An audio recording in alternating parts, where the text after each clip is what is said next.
Kuva kw'igenekerezo rya 17 gushika 18 Kigarama umwaka wa 2020 haratunganijwe inama yuguruwe n'umuyobozi mukuru ajejwe ubworozi mu gihugu c'u Burundi, ikaba yari yatumiwemwo abakora mu gisata c'ubworozi, amashirahamwe n'ubundi buzi butandukanye akorera muri ico gisata kugira barabire hamwe isubiramwo ry'igitabo kijanye n'igenzura n'ituzwa burundu ry'ingwara y'akaranda k'impene n'intama cakozwe muri Ndamukiza umwaka wa 2017 imbere yuko indwara y'akaranda k'impene n'intama itera mu gihugu cacu c'u Burundi mu kwezi kwa Kigarama umwaka wa 2017.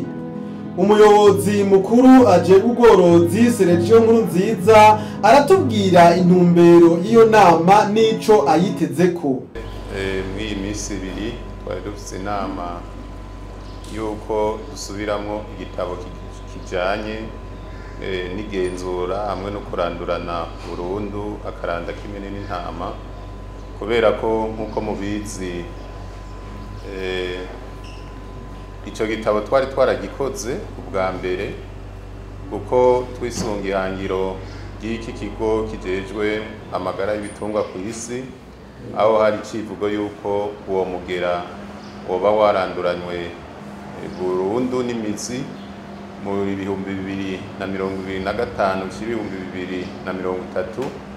Rero nkuko twama tuja mu manama atandukanye abuze ibihugu vya Afrika, naho nyene ari intumbero twari twarihaye igihugu kimwe cyose. Rero ico gitabo twari twaragikoze ubwa mbere kugira ngo twerekane yuko cyane dufatiye mu kwikingira, ubwo twari tuzi yuko hamwe mu bihugu twahana imbibe, haba ibi vya Tanzania canke Uganda canke Kongo, baravuga yuko hashobora kuba hari ibice biri mu iyo ngwara. Ani rero ico gitabo ca mbere twari twafatiye yuko tugikora twikingira ahanini. Rero uyu munsi turiko dukora ivyo kuko murazi yuko mu mpera z'umwaka wa 2017 ako karanda kavuye kadutera hano mu gihugu cacu. Rero murumva yuko ico gitabo ubu kitari kigihuye nuko twari twaragikoze ubwa mbere iyo ngwara itaradutera. Naha rero twahamagaye abegwa n'ubworozi bose, baba mu ntara, baba borozi, eka mbere n'abahinga bose, kugira ngo dufashanye turabe uno munsi yuko twononoso ico gitabo neza dufatiye yuko iyo ngwara yaduteye. Rero aha ni ico gikorwa turiko turakora, twerekana ibikenewe, twerekana mbere no muri ico gitabo ivyokorwa kugira ngo iryo hangiro twari twihaye ryo kurandurana burundu n'imizi iyo ngwara turishikeko. Muri make rero nivyo turimwo uyu munsi kugira ngo turabe ico gitabo yuko twogishyira ku gihe bifatiye yuko iyo ngwara iza yaraduteye. Aha rero tukavugamwo ivyokorwa n'ingene vyogenda, mbere tukaraba ati umwe wese ajejwe iki kugira ngo iyo ngwara tuyituze burundu. Nivyo muri make rero turiko dukora uyu munsi. Uko iyo ngwara yoranduranwa n'imizi burundu turiko turaraba mu inama turimwo turavyishimiye. Tuvyishimiye gute? Kuko irimwo abegwa n'ubworozi bose bo mu mice y'igihugu. Urabona yuko twatumiye abatari bake, baba babajejwe ubushikiranganji ku rwego rw'intara, baba abadufashanya mu iterambere niho bari, baba aborozi, eka mbere baba n'abacuruza b'ibitungwa. Turishimiye rero yuko ubwa mbere na mbere baheza bakumva igikorwa turiko turakora, bakumva twese tukagira rimwe ku rugero rumwe, tubitahura kumwe.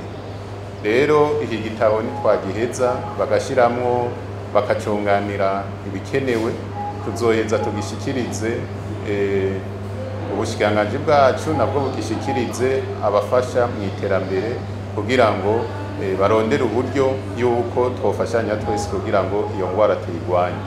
Kandi n'igituma tuvyishimira, mwarabonye yuko iyo ngwara yadutse guhera mu 2017, abatari bake dufashanya mw'ibi gisata c'ubworozi baradufashije, turagarukira ku bene gihugu, turacandaga, turagira inyigisho zitandukanye.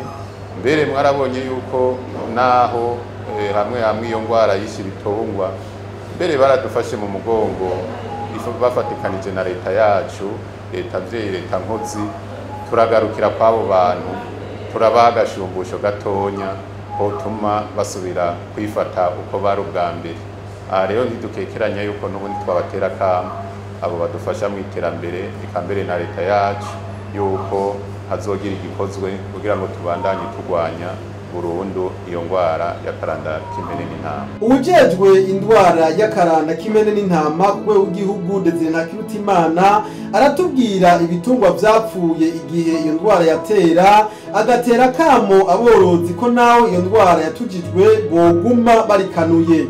Igihe akaranda k'impene n'intama katera hari mu kwezi kwa 12 umwaka wa 2017 haragwaye ibitungwa bitari bike kandi byinshi mu bitungwa byagwaye byarapfuye.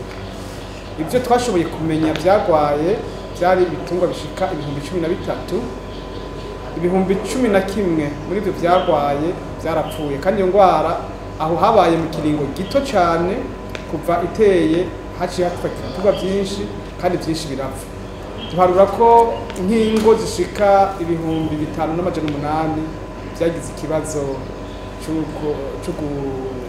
cyo gukorwako nako karanda k'impene n'intama, ugasanga mbere hariho nk'uwo wasanga afise nk'ibitungwa 3, 4, 5 bigapfa byose, kandi ugasanga ubundi nabwo ugasanga asigaranye kamwe, nako kamwe ugasanga iyo kabaye nk'agacika ku 10 ugasanga ni igitungwa kitameze neza, conze cabaye nabi.